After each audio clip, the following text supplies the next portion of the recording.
Hi everyone out there in the world. This is Erik coming from Kansas again. Want to give you a little update on my personal experiences with the recent windstorm we had yesterday, December 15th. Today is the 16th. If you're here in the States, I'm sure most of you have heard about the windstorm that rolled through most of the Midwest. Um, it was a very interesting weather event. There wasn't really any storms to speak of. It was just, there was a little something that rolled through last night for us, but it didn't last very long. It was just mainly a lot of different weather patterns hitting each other at the same time, and create a lot of wind here in the central part of the U.S. And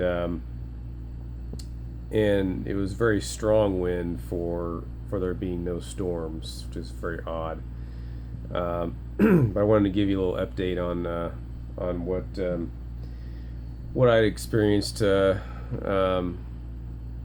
with family that I have here in the Midwest, and what they had gone through and are still going through, actually. So I'm sure you may be aware there's a lot of people still without power throughout the U.S. and in the Midwest. My brother and sister-in-law's family on my better half side, about an hour and a half west of us. We're in the Kansas City area. They're between another hour and a half drive west of us, and they live out in the country, and they have some.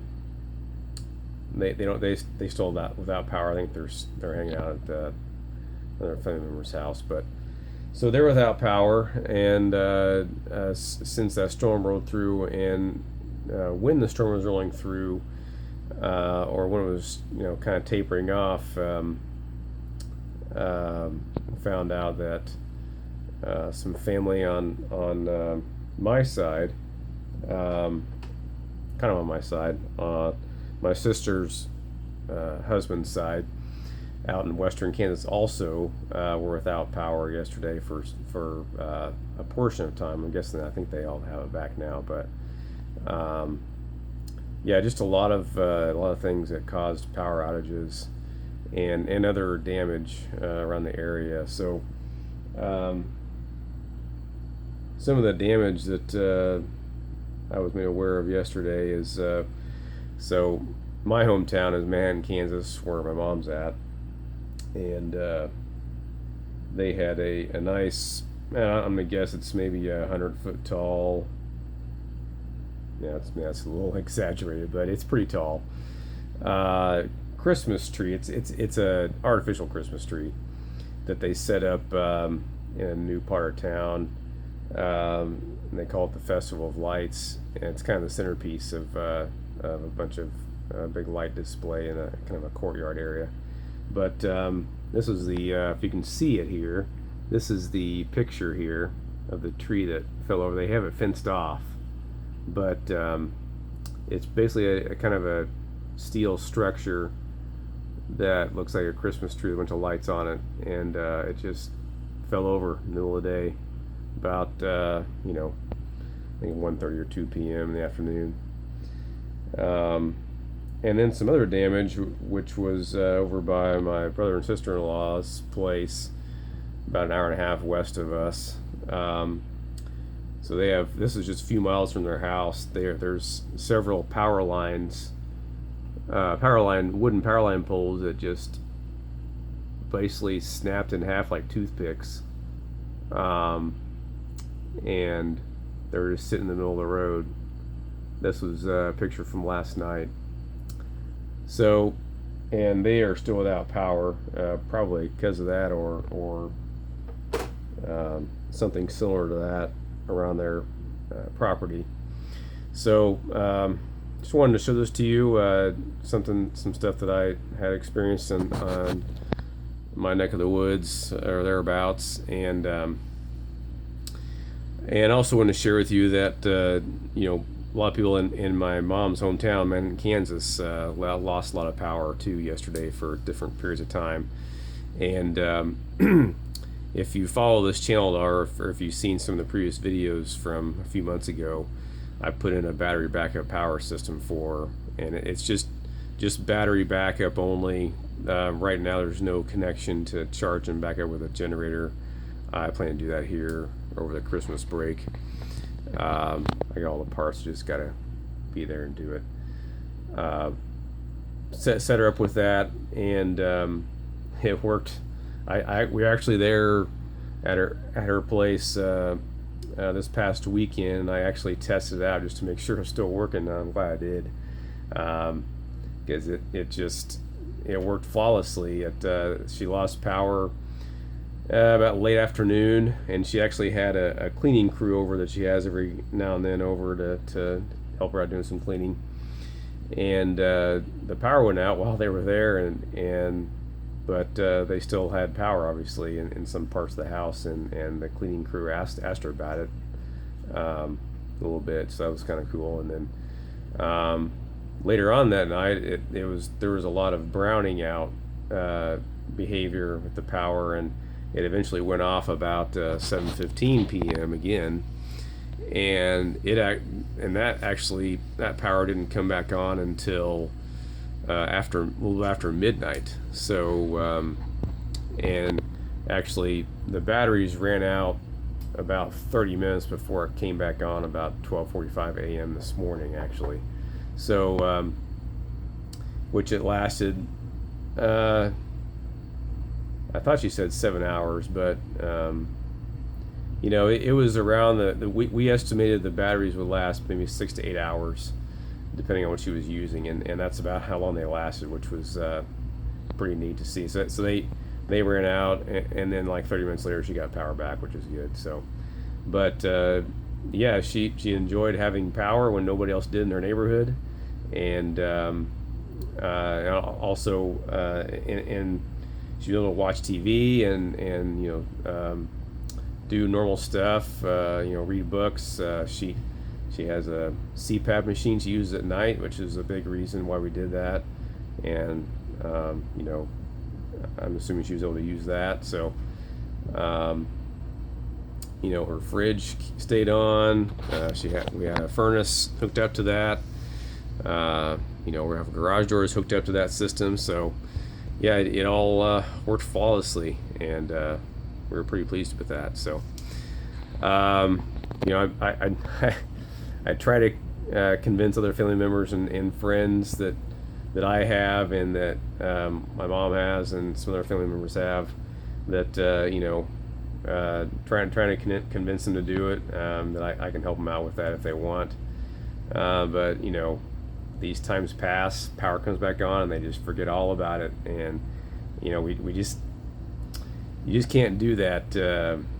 You can't forget about what these times bring, because like I said, we still have some family out in Kansas that has no power still, and I'm sure their food in their fridge is bad now, but I'm sure, and especially out in the rural area, you'd think you would want to have at least some way to back up your power. But anyway, well, I'll continue to work on folks, and if you're listening to this channel and you're all about backup power as well, let's continue to try to convince folks that it's a good idea to be prepared in that manner and in other ways.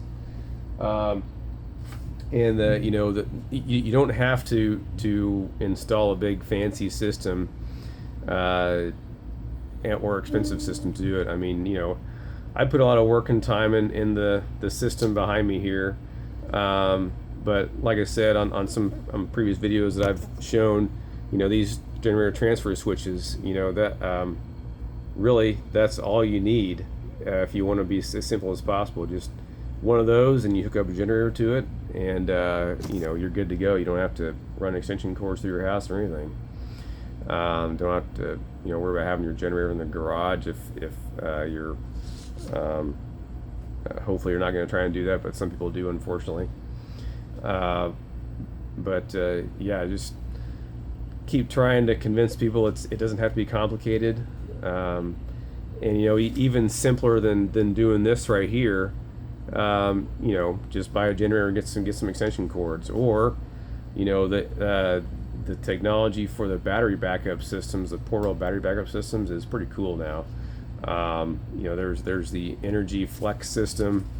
I'll try and throw some links in the description for some of these. There's Jackery portable ones. There's Bluetti as a manufacturer. There's EcoFlow Delta, I think, is kind of the latest one out there. And a couple of those I mentioned, they're modular. You can hook other ones up to them. Maybe you gotta shell out the money for extra battery capacity, but you can parallel them together and to add to your battery capacity and length of runtime. Just really cool stuff these days they have with that. And it's something you just buy. It's an appliance you buy, and you just stick it in the corner of your house, and you're good to go. You just then wait till the power to go out, and then you plug things into it, and you're good. They make no noise, obviously. Nice and quiet, and no emissions. And then you can charge them. A lot of them, they're made to charge back up with batteries, or sorry, with solar if it's light out, or you can buy a gas generator also and charge them up and just run your generator to charge the batteries up and then shut it off. So there's a lot of options out there. You don't have to do these permanent installations anymore to have a nice backup system. So I wanted to mention that, and there's a lot of other folks on YouTube that have done reviews on those. I know one of them is City Prepper, and another one is Canadian Prepper. If you're of the prepper community, you've probably seen them or seen some videos on those. So anyway, I wanted to mention those two on this video. That was a good plug for those. I don't get paid by I don't get compensation for any of that stuff. So I'm just a normal grunt in this crazy world. So anyway, wanted to do a little video on the windstorm we had yesterday and give you my thoughts on it and feedback, and another example to be prepared for whatever's out there. Not just for power, but for other things as well. So a lot of things can happen if people lose power. So I'll leave it with that. Hope you got something out of this video. If you have any questions or comments, I'd be glad to hear them. Leave them in the comments, and we will see you around. Grace and peace be with you. Bye for now.